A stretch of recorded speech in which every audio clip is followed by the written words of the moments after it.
Audio good? Yeah. Yeah, you got welcome to Fine Print, ladies and gentlemen. My name is Caleb Teskey, and today I am joined by NH CannaPatient Zach.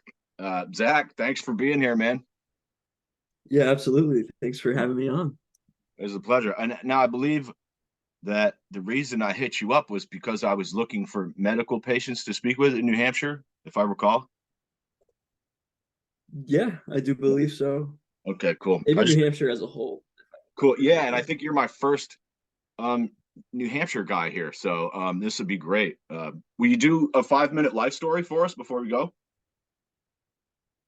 What you mean? A Sorry. 5 minute life story. It's just like a little base, like, hey, I was born in Boston and I went to school here. It was just my little life Oh, story. yeah, yeah, yeah. So, Yeah. So I went to school, in outside of Boston. Cannabis was a really a part of my education. I started consuming my freshman year in college. I suffered a head injury. Cannabis helped me medicate those symptoms away, as well as helping me in classes. I graduated college with honors. I have a family of pretty smart people, but I'm the first one that smoked weed throughout college and also the first one to graduate with honors. So yeah. whenever someone wants to throw out that like weed is like makes you stupid or doesn't do any of that, I throw that in their face right back at them. So that's really it. I got my cannabis passion through, just feeling the medicine that it can really give to me. And that's really what I focused on. When I was looking where to go after school, New Hampshire was made sense because that's home. So I moved back home to New Hampshire, and while I was looking at what I wanted to do, I was even looking into the Massachusetts medical program because I was thinking about even staying in Massachusetts. So medical cannabis was always, in my future since that point. Um, at the time in New Hampshire, where I was still a resident, you had to have a 3 month relationship with a doctor. Oh yeah. You had to Yeah. see them a month, like every month for 3 months to have that relationship before you got your certification. So it didn't really make much sense. And when I was in college, weed was just legalized in Massachusetts, so it was pretty much everywhere. It was pretty easy to access. So um, that's why I really didn't go for it, just because I didn't have that residency checked off while I was in school. But once I moved home, they put in the same day certification in New Hampshire, so we were able to go see the doctor and get certified that same day. So I looked into it. I was encouraged by my doctor based on what I told them about my past experience with it. The way the current landscape is with cannabis in New Hampshire, it wasn't going to be leaving my life just because I recognized the medicine that it brought to me and the quality of life that I had while consuming cannabis. So they directed me into the pathway of the medical cannabis program. And that's when I met with my doctor, my cannabis doctor, and she and I have worked together. She certified me. And yeah, I've been a medical certified medical patient ever since that point. But How long I ago was always, that? 2019. Okay, cool. I want to say, like, even though I have my card, like the medical qualities, they don't in cannabis, they don't know if you have your card or not. So even if you like have your card or don't have your card, you're going to be getting the medical qualities. It's just the steps I needed to take to protect myself where I was living. Mm. Protect yourself in what types of ways?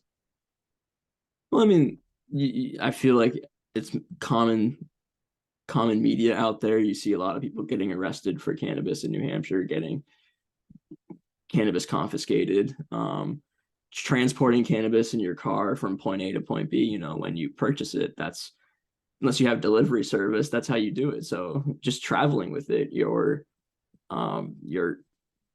at risk of something. So I was just, I always thought about, my medical cannabis card. The fee is cheaper than a court case.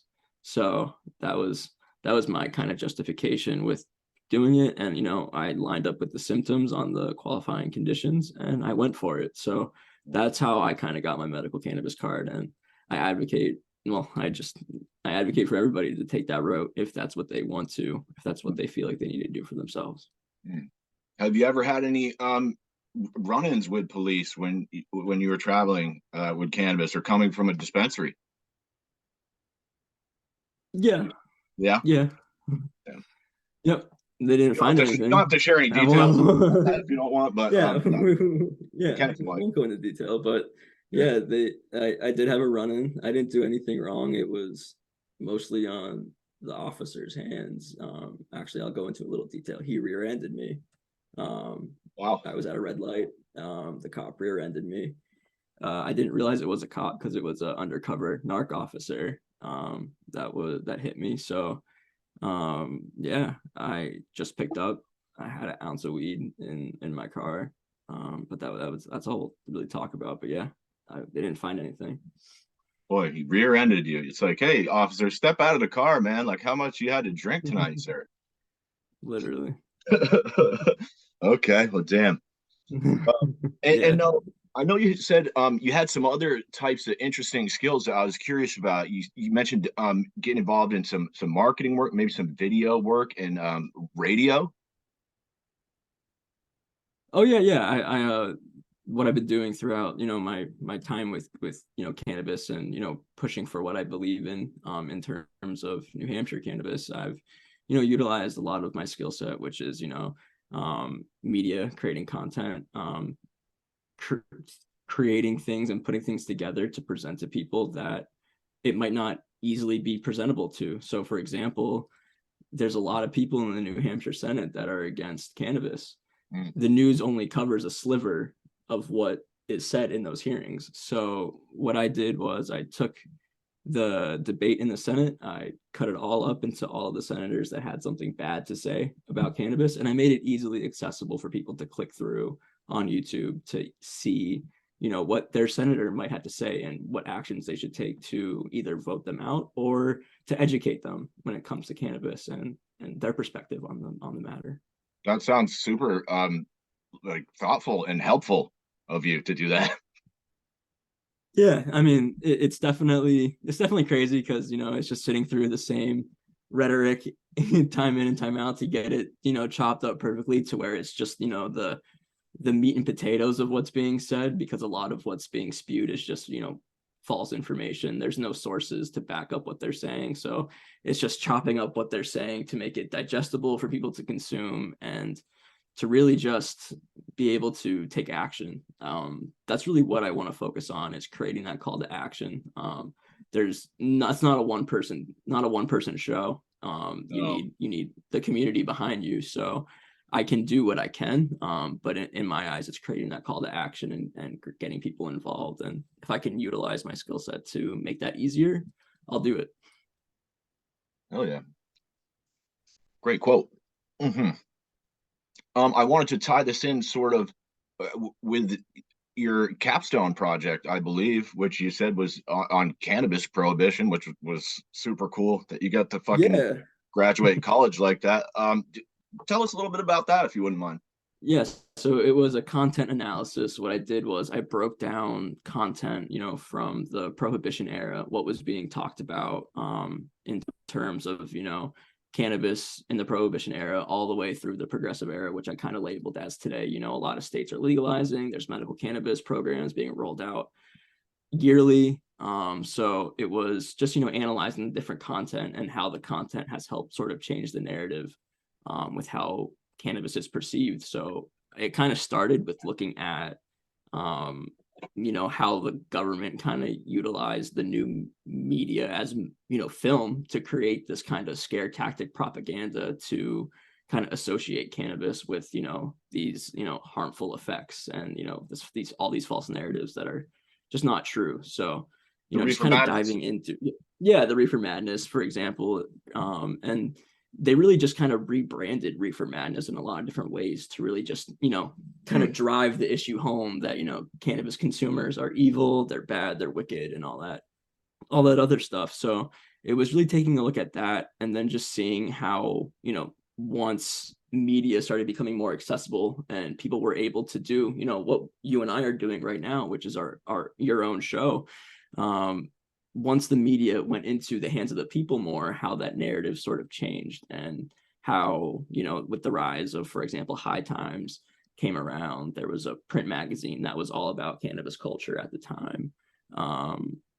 And yeah, so it was just really analyzing how the media has changed and how that kind of impacted everybody's, thought process and how they approach cannabis. And I think that's really been huge, as we've seen these markets develop. It's really the elderly community that's hitting these dispensaries all the time that are purchasing from these large corporations. So just seeing how the content has changed, and has changed their mind, because they're the minds we're trying to change the most. Mm. And they're the ones that grew up with this content. So the fact that the dispensaries are having all of these like older populations coming in and trying cannabis for the first time, I think it's just a great point to the fact of what media content can do for consumers. Another great quote. You're just full of them.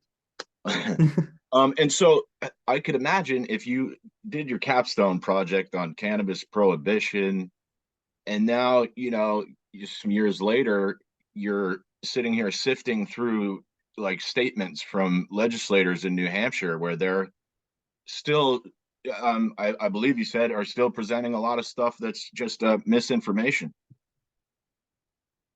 Yeah, yeah, exactly. It's got to be a It's little a frustrating, huh? Yeah, it definitely is, just because, you know, it's it's just a small group of people that have a big impact like that. You look at the number of senators that are against cannabis in New Hampshire and the overwhelming support that legalizing cannabis has across the aisle. If we want to talk about partisanship, we don't have to, but it's accepted on both sides of the aisle in New Hampshire. It's just the small group of prohibitionists that don't want to see it in the state for whatever reason. They all have different ones, but it's just trying to get past them. And once we get past them, it's getting past Sununu. So it's just all of those different dominoes that are holding legalization back from New Hampshire citizens. But What are some of I kind of like what yeah.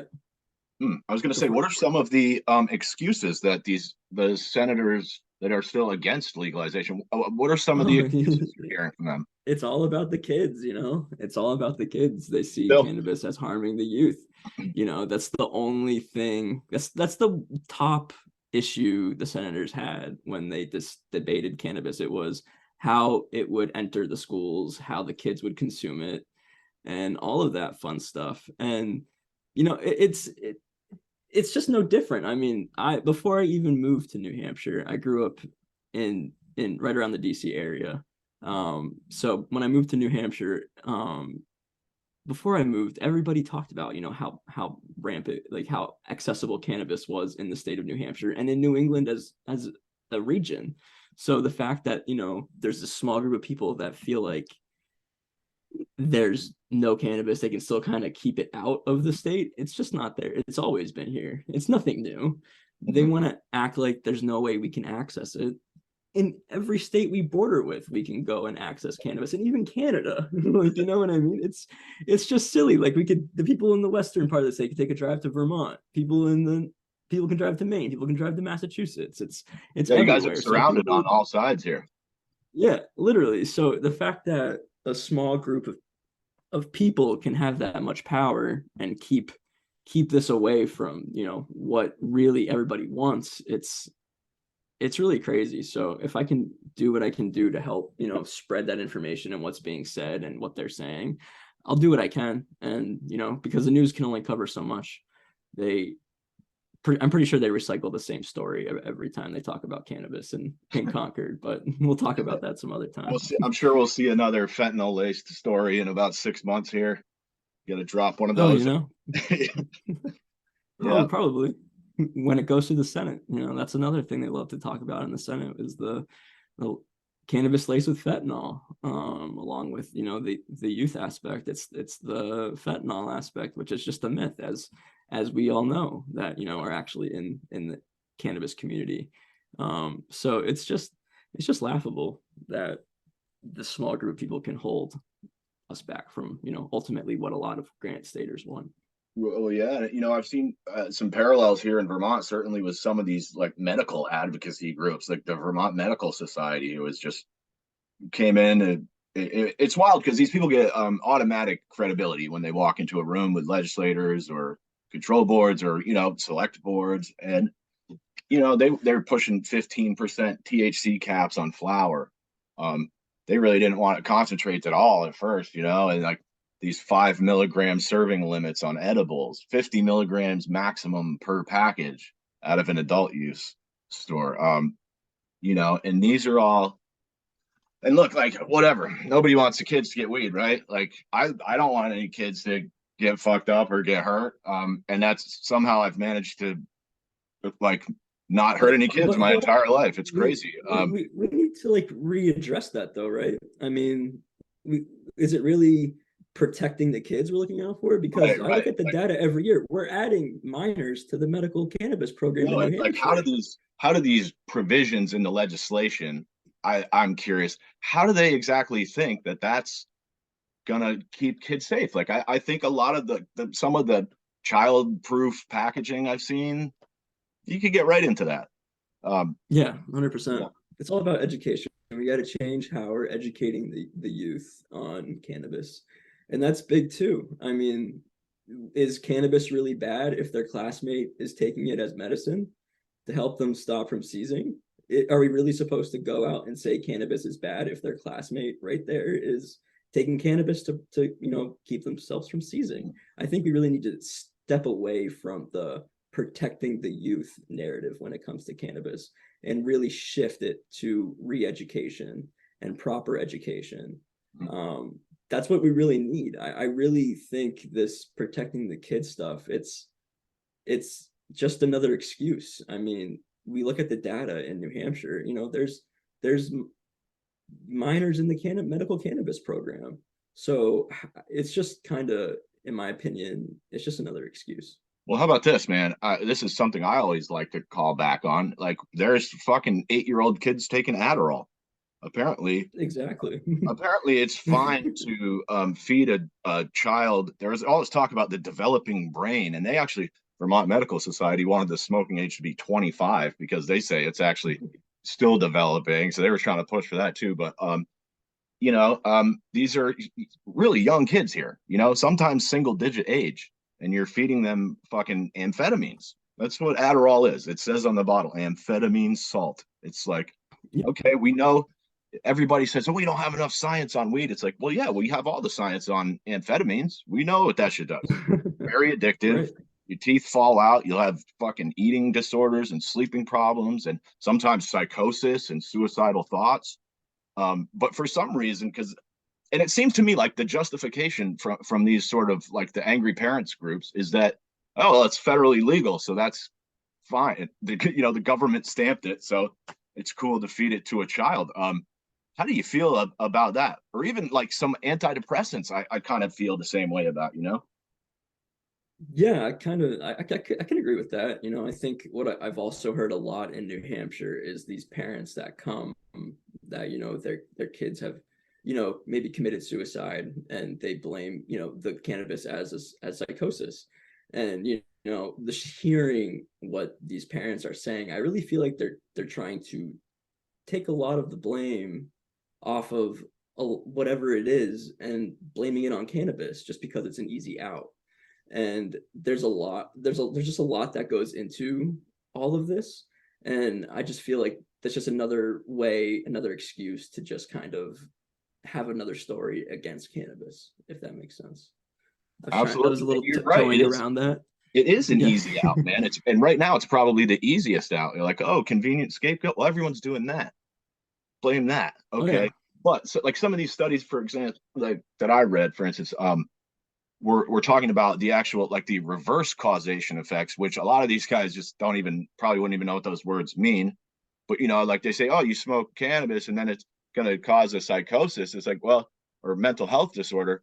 When in reality, like maybe we should also be looking at whether or not people with mental health disorders are self-medicate. It's going the opposite direction, Right. and they're trying to, yeah. So that's something I believe those guys overlook because they really don't know how science is done, and they don't know how to interpret data. And if you've never, been in a lab or worked on a research project or a study, it is kind of hard to understand that shit. Like data analysis isn't super easy, but boy, it is. And I've tried to educate some of these folks, man.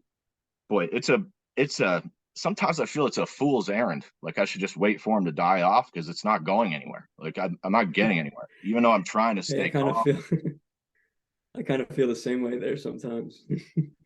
Yeah, well, it's like, I'm not, and I don't want to say I'm a genius scientist either, but I have a physics degree. I've been in and around enough labs to understand the procedures and know how to write up a paper and read it, and I'm decent with numbers, you know.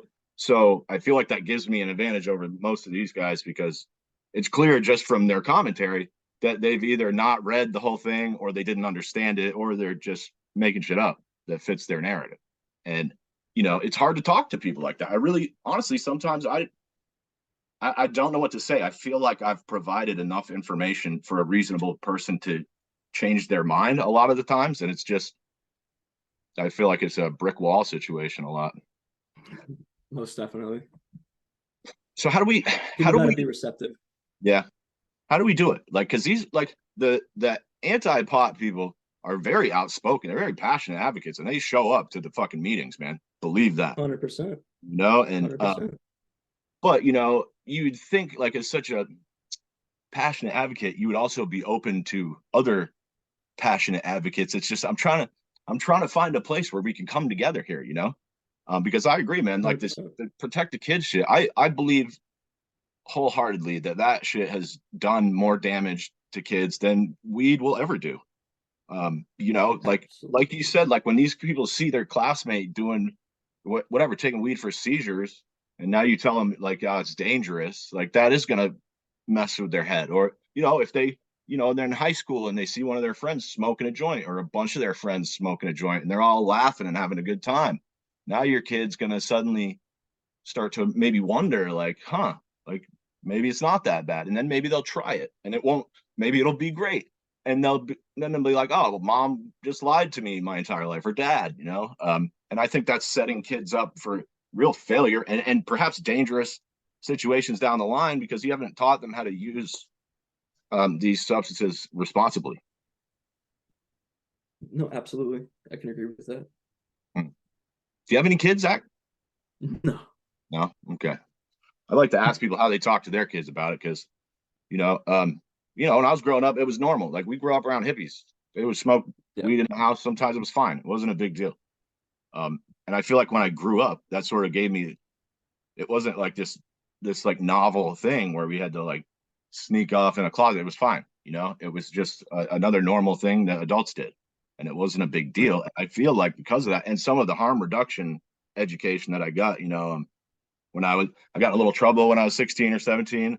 Mom immediately threw me into a teen recovery group, even though I didn't really think I had a problem. I thought the weed was helping all my mental health issues and the anger I was feeling. But she wasn't having that. She put me right in there. And that lady, Debly was her name, great woman. She would give us the real shit, dude. She'd real talk with us. It was all harm reduction. There was never any of this fear, none of that. She said, I know some of you guys are going to keep using drugs. She's like, my job is to make sure you do it safely and keep you safe. And that I thought was better than the DARE program. Well, I mean, anything could be better than the DARE program. It was just nice to have that kind of education, though, dude. I really feel Oh, like absolutely. that's the way to go. I feel like most 100%. people are, yeah, stop cramming Like these tactics down their throats. yeah, absolutely. Because Mm. I mean, at the end of the day, it's either gonna, like you said, they're gonna see the truth behind it, or they're just gonna experiment, and it'll be what it'll be. That's the biggest thing here. You gotta stop thinking like there's a way to control all of this stuff. You just gotta do your best to control what you can control, in a lot of the situations. So that's how I approach a lot of this as well. Just control what you can control. Yeah, I'm gonna. That's my temper, really. When I talk to these people, I'm like, "Yep, we can control that." I'm like, um, let me. Since we only got to one here, let me switch gears a little bit, and I'd like to ask you about the setup of the medical market there in New Hampshire. I believe you said it's super limited and spread out quite a Yeah, bit, and it's yeah. yeah. We have three retailers, Temescal Wellness, Sanctuary ATC, and Prime ATC. They both have Prime ATC and Sanctuary have 2 locations, and I think Temescal has 3 locations, and they're all very spread out across the state, very kind of strategically. You can see they were kind of just setting up a network dispensary for patients to kind of drive to in that area, because for the longest time in New Hampshire, you had to sign on to a single dispensary to shop at. You couldn't go shop at all 3. You had to register to a single dispensary, and that was your one dispensary. Yeah, we had that here too. Yeah, so it was already kind of like geographically spread out. And that's kind of inconvenience, because a lot of these dispensaries where they share kind of a similar pricing model, there's still some variations, and it's just very expensive at the same time. So if we want to look at, Prime ATC, they have a tiered pricing model where they break their flower down into tiers. I believe it's silver, gold, platinum. Those are the 3 tiers, and they're all priced variably. So the platinum tier is obviously the most expensive, and it goes down from there. They don't have a bronze tier. Come on, that seems so. Right, exactly. So I mean, we look at this flower, and it's really expensive. I think it's the last time I looked at the menu, I haven't been there in a minute. I think it was like $59 for the platinum tier, maybe 49. Right. And yeah, for an eighth. Yep. And it just goes down from there through the tiers. And the last time I actually went to Prime ATC, I bought an eighth of silver mints or star mints flower on the silver tier. And I got home and I grinded it up. I ended up finding 10 seeds in that eighth of flower. And I was like, that's pretty disgusting. I can get a seed or 2. It happens. Whatever. But 10 seeds, that was enough for me. So I ended up calling back in. What was it? How much did that cost you, that bag?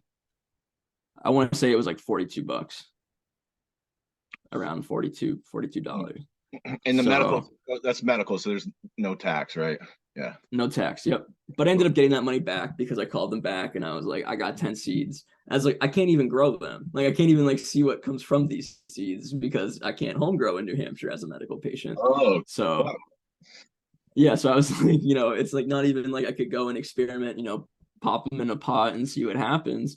So I called back in and I went and set up a refund, and I just got a snide remark from the workers there. They were like, oh, back in my day, it was all dirt. And I'm like, but this is medical cannabis you're talking about. This is medical cannabis. Like, you can't stop short of quality when you're dealing with medical patients. That's what they, like, one of their bud tenders said to you, or one of the managers? That's what the check-in monitor said to me. I call them check-in monitors because I don't really know what to call them. Front desk, I don't know. They'd look at my IDs and tell me to go in. So they're a check-in monitor to me. So they were like, she was the one going and getting my refund. And I just kind of like rolled my eyes because, it's just trash, it's just like a trash environment. So I took my money and I left. Yeah, literally. And I haven't been back since that time. So, from that point on, it's really just been, the main trips, getting to know my main caregivers. They hold it down for a lot of us New Hampshire patients. So that interaction caused you to never go to this place again and start going out of state. Yeah, essentially. I mean, I was like kind of already there anyway. I only really went to the dispensary if it was like, if I was in a pinch and I wasn't able to go to Maine. Sure. It was pretty easy to get to. So I'd go there, pop in, and it'd be what it would be. But yeah, I haven't really been back since that point. So yeah, that is just one example. They have, when I say the most affordable prices in the state, know that it's not that affordable. But if we look at Sanctuary ATC and Temescal ATC, they're right around $360 on the ounce. And if we look at, the median incomes of these areas, the dispensary that I'm closest to, Prime ATC, the median income in that area is $100,000 a year income. If we go look at the region and the areas where Sanctuary ATC and Temescal ATC is, that drops down significantly to right around $40,000 to $50,000 a year. but they're still being charged the $350 plus ounces for medical cannabis. And that's not even talking about the prices for the popular vape cartridges, the concentrates that, people are trying. What are we looking at for vape cart prices, man? Yeah, let me pull them up real quick if you don't mind. Sure. I'd love to hear about the types of products they got and what the prices are looking like, for sure. It's not good. I will say that. 1 second, I'm having a bit of a catastrophe over here. No sweat, man. Yeah, let's see. So I think they break it down by half grams too. So if you're buying concentrates, you're getting it on the half gram, and that's how they make it more affordable. They give you less. Right? Looking like it's $52 for a half gram of BHO, and we're looking at $48 for a half gram cartridge of CBD to THC full spectrum cartridge. So right around $100 for a gram of vape carts, and arguably right around 52 for a gram of concentrates. But the rosin, I don't know if they have any rosin. Let's see. The rosin is half gram for a fucking distillate. Half gram, and yeah. I'm not really seeing anything for rosin, so we can move on from that. Oh wait, what's this?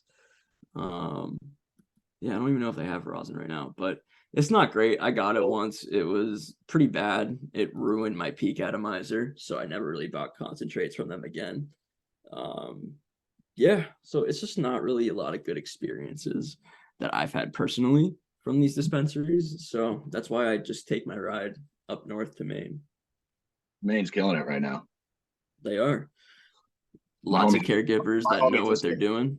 Yeah, my homie came back with 5 grams of some kind of delicious diamonds, all kinds of concentrate, like $15 a gram for concentrates out of the door. It's like, okay. Yeah, no, it's crazy accessible, and they take New Hampshire medical patients, so it just works out a lot for us. A lot of us New Hampshire people have family up there, so it's a good way to go up and visit and see family and all that fun stuff. So it's just a good experience all around. Yeah, I mean, and do they sell any of those other wacky types of like topicals? Or I've seen a lot of places selling like transdermal patches. I don't know anyone that uses them, but they do capsules. I'm seeing RSO capsules. Let's see what those are priced at. $1 million. $450 for 30 100 milligram RSO capsules. If you want to do that math, it's not my strong suit. That's not the worst price I've heard for RSO. Although I wonder if they're making it properly. Yeah, that's the other thing too. And they like advertised the fact that they were having some CBG dominant flower released over the summer, and that was priced at $280 an ounce for hemp. And as soon as I posted that on Twitter, I got a response saying that I could get a pound of hemp mailed to my door for $200. So let's say 280 was like how much I used to pay for like a nice ounce of heady flower like 20 fucking years ago. Not like, right. Wow, for an ounce of fucking hemp, dude. An ounce of hemp, yep, $280. And yeah, the platinum tier, just looking at it real quick, it's $50, $47.50 at Prime ATC. I like to round up at that point. Oh, so that just fucking hurts. And that thing, the point you made about the price points in different areas of New Hampshire for sure. And I'm from Vermont, so like I've seen some of those areas. Like that's not gonna fly. Nashua is a little different. Program. Nashua is a little different than fucking up north. 100%. It's pretty crazy. So it's just just to be able to access Maine cannabis for a completely different price point and quality, it's light and day. And I think that's a big reason why we see the program growing so much. I haven't really been back to try the quality to see if it's gotten better. I don't think I can really justify it with the prices. So I'm definitely not going to. Plus Prime ATC has some dealings with acreage, so I'm already not really a fan of them to begin with. So, I'm all about home grow at this point. And yeah, why don't we hit that? Because you you were telling me a little bit about your efforts to push the home grow, and well, I'll let you talk about it. And if you don't talk about the part I got here in the notes, I'll bring it up. All right, sounds good. Yeah. So, people are itching to grow in New Hampshire. Patients are, just like we talked about. The dispensaries are in all different parts of the state, geographically spread out. They're not really accessible for patients that aren't really near any of the dispensaries. Why would they drive an hour to spend a significant amount of money on cannabis when they can do, well, maybe a little bit more, or maybe even a little bit less to Maine or even Vermont now, or even Massachusetts, because some patients go and participate in the Massachusetts adult use scene because Massachusetts doesn't recognize New Hampshire medical cards. So a lot of patients are going elsewhere for their cannabis. So, to really open up the doors for some patients, for the patients that would want to participate in medical home grow and the caregivers, I've always been kind of pushing for that. I feel like it's a good way for patients to own their own medicine. It's a good way for patients to learn more about their medicine. And it's just overall, I believe, a patient right that patients should have. If the dispensaries are right around the corner growing a plant for our medicine and charging a significant amount of money, why shouldn't we be able to try and do the same? So that's kind of what I've been kind of pushing for this whole time, highlighting how expensive it is to go to the dispensary, highlighting the people that might not be able to go to the dispensary, who might not have a car, who might not be able to leave the house. And, like I said, who might not even be able to afford the ticket price at the dispensary to be able to access medical cannabis. And with this, it would also allow caregivers to grow cannabis for their patients. So for the patients that might not want to grow their own or might not be able to, a registered caregiver would be able to grow their own cannabis for them. And I think that's kind of important because someone brought it up yesterday on my Twitter page. Medical home grow will not be the answer to a lot of patients. Sorry. But for the patients that, want to participate in home growing, we should have that ability to legally without the threat of, legal prosecution or losing our medical cards. So how does it work now as a patient? Can you have a caretaker? I feel like you just said no, and maybe you have to buy all of your dispensaries. You can have a caregiver, but the caregiver can only go and buy the weed from the dispensaries and drive it back to your house. So you That's can the have only a thing they can delivery do. driver. Yeah, essentially. It used to cost $50, but they since dropped the fee. So now it's free for anybody to register and become a caregiver. If they have a patient, you can go and submit the application and become a caregiver. So I definitely see home grow doing a lot of good for patients. There's just a lot of answers that come from medical home grow. So that's kind of what I've been pushing for. New Hampshire's been kind of unique in the sense where all three of our dispensaries have voiced support for home grow.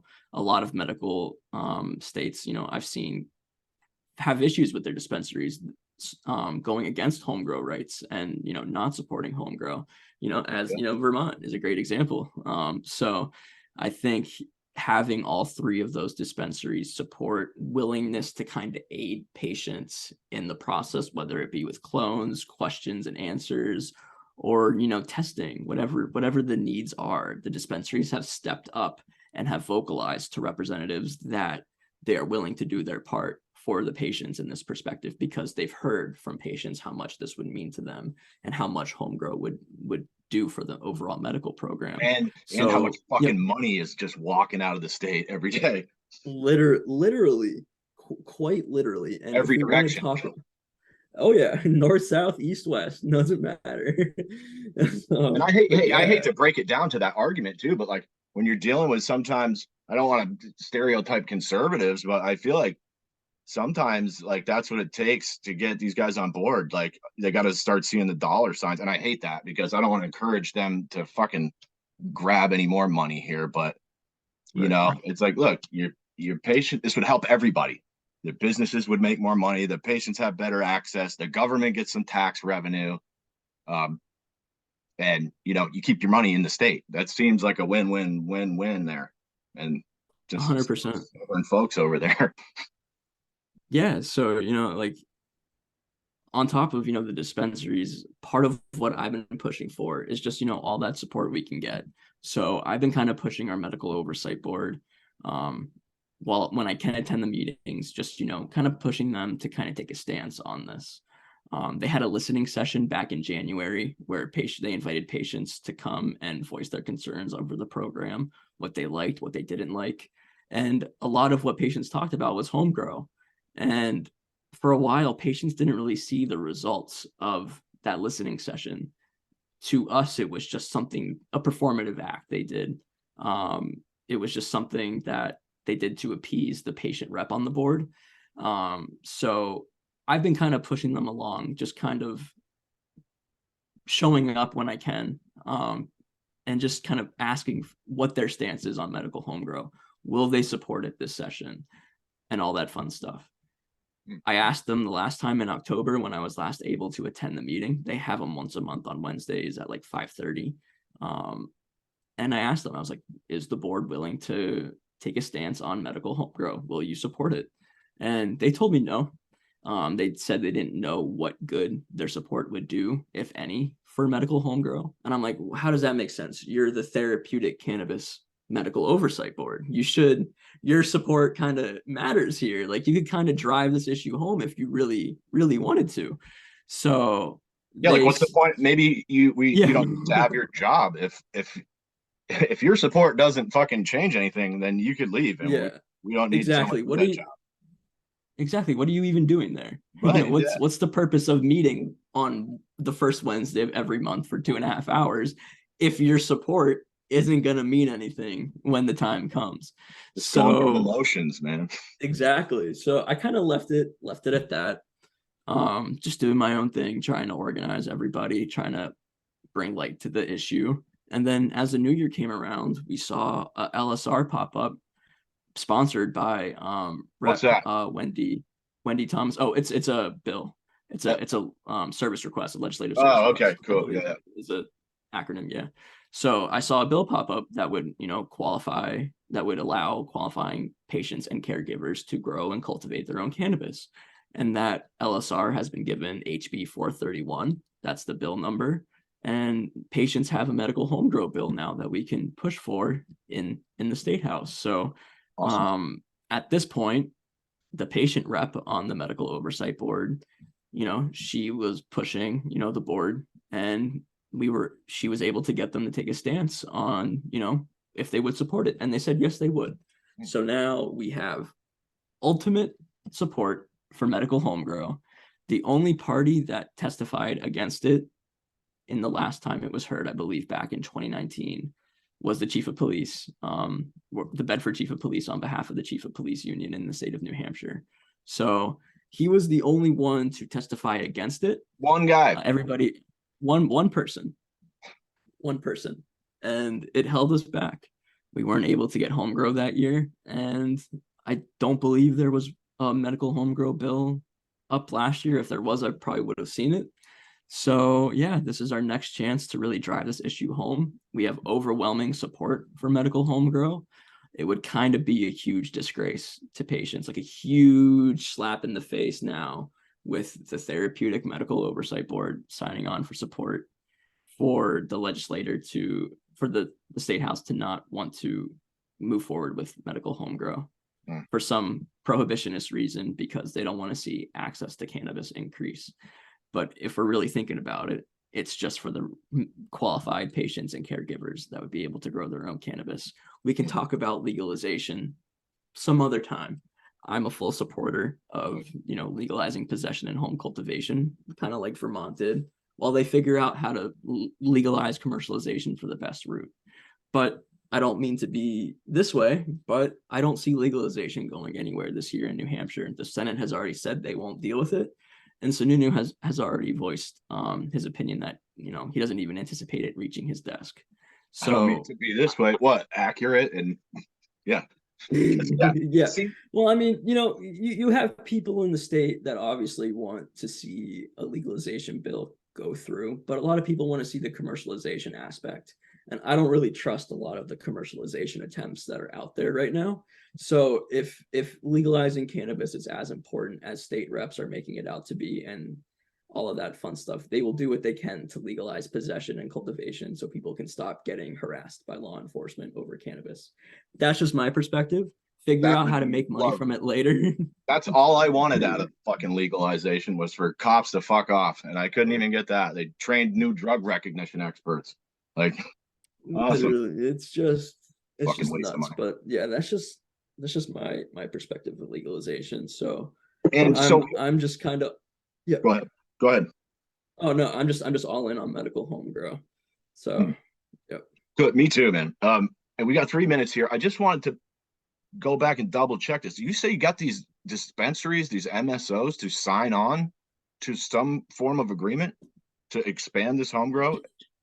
Oh yeah, well, we got them to testify at the state house in Okay. support of it. Okay. So they're on record supporting, you know, home grow in front of the committee. So all three of the dispensaries had representatives at the hearing, and they all they all testified in support for home grow.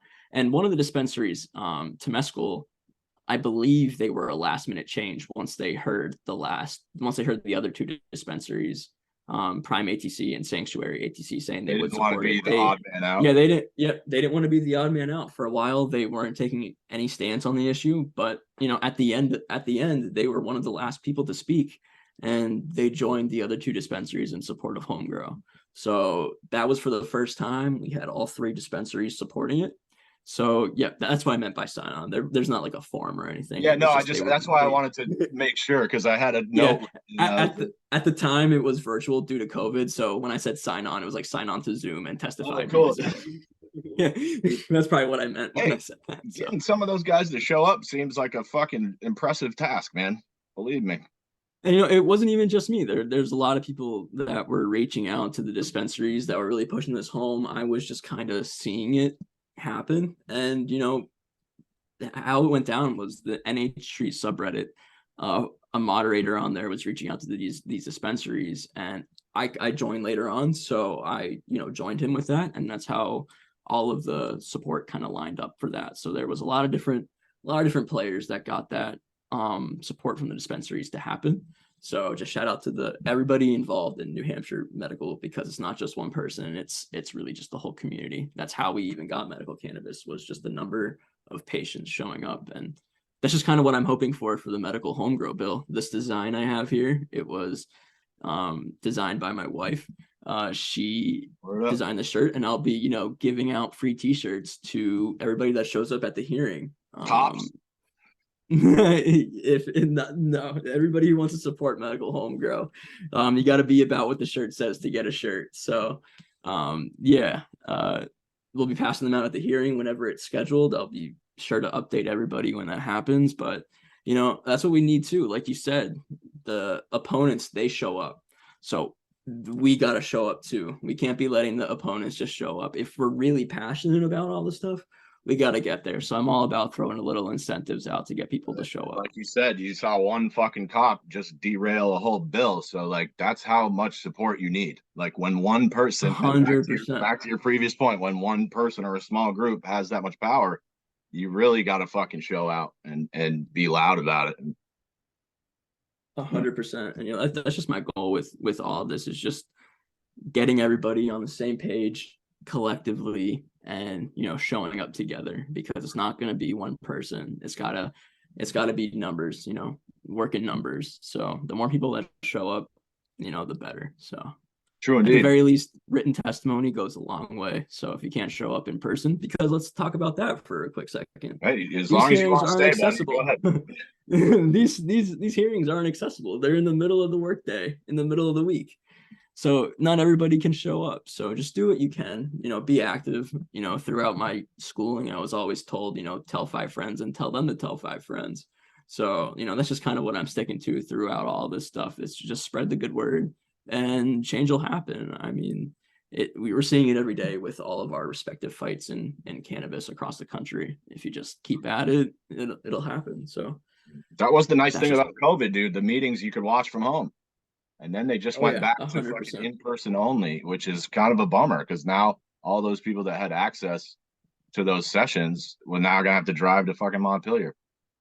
Yep, for real. And Why the not New just record Hampshire, everything? You have the fucking right? technology already in there. Yeah, we're lucky in New Hampshire. They have the hearings on YouTube, but you Do they? can't testify in favor via Zoom. That went away when the emergency Oh, order came okay. down. So yeah, you have to be in person Maybe that's what to we're looking at testify, here.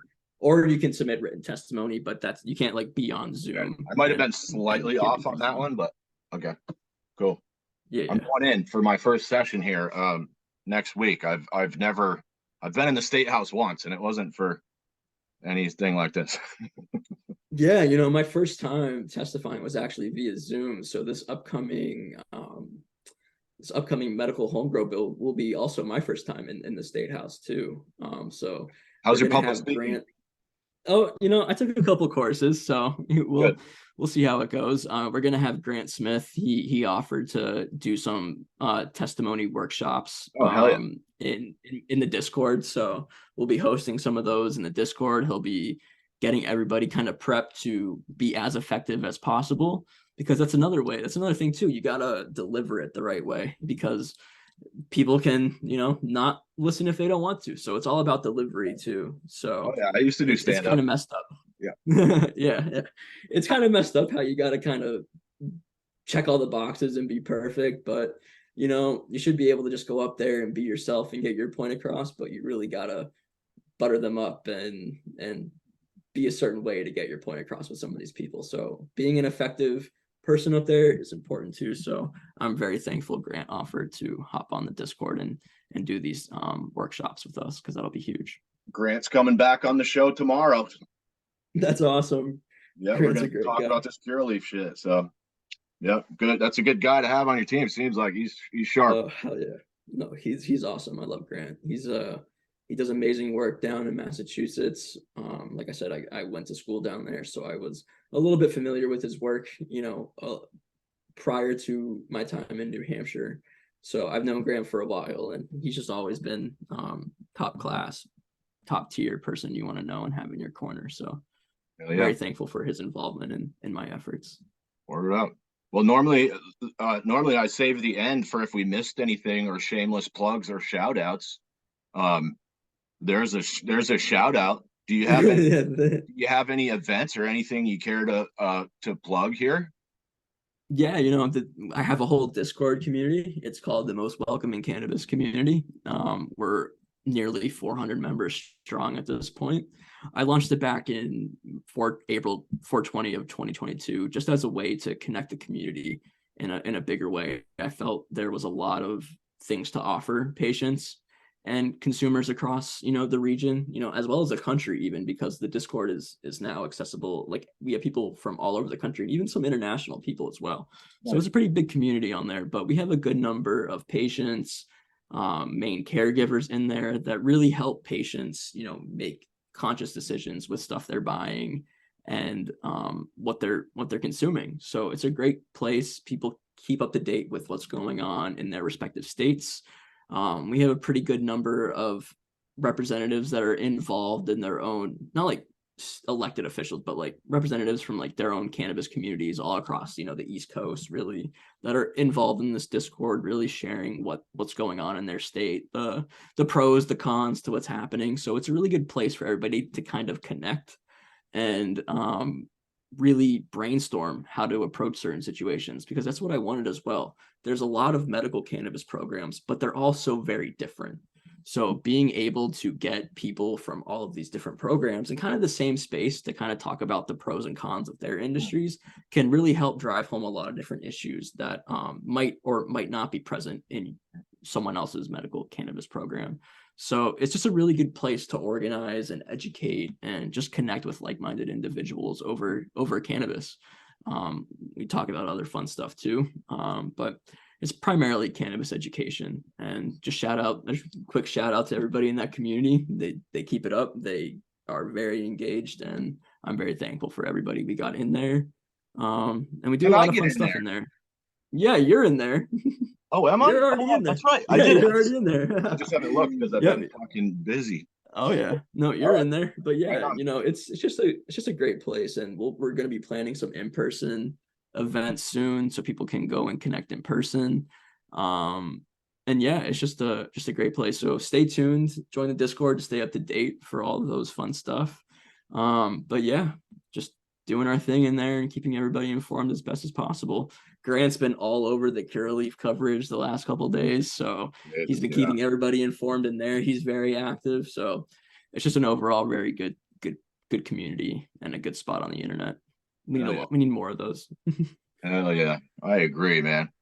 So yeah, I say we leave it here, Zach, and probably pick this up for a second part because I still got a whole other draft of notes here that we didn't even get to. So I thought this would be a nice two-parter. Yeah. What you have? Oh, two-parter? No, don't worry. I just forgot that we had two conversations and I took two different sets of notes and I didn't notice until about halfway through this, and I was like, oh shit, there's a whole. But we got plenty in there, and that's some great stuff and a great place to start, and I think a great place to leave it.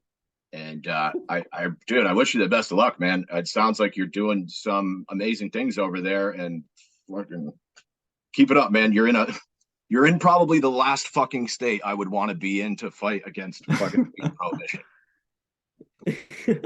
Hey man, well, someone's got to do it, and like I said, it's not just one person. There's a lot of people that are active, a lot of people that are getting active, which is what New Hampshire needs. Like I said, it's not just one person. It's the community at large. So, more people are feeling empowered to step up and speak out. So that's been huge for us as well.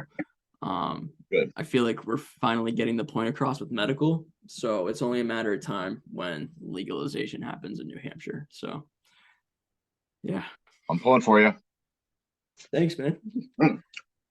Zach, New Hampshire CannaPatient, it's been a pleasure chatting with you, my friend, and thank you for your time. We'll definitely be picking this up again, hopefully soon. Yeah, sounds good. Let me know when you want to. I will. Take care, sir. All right, you too. Bye. Peace.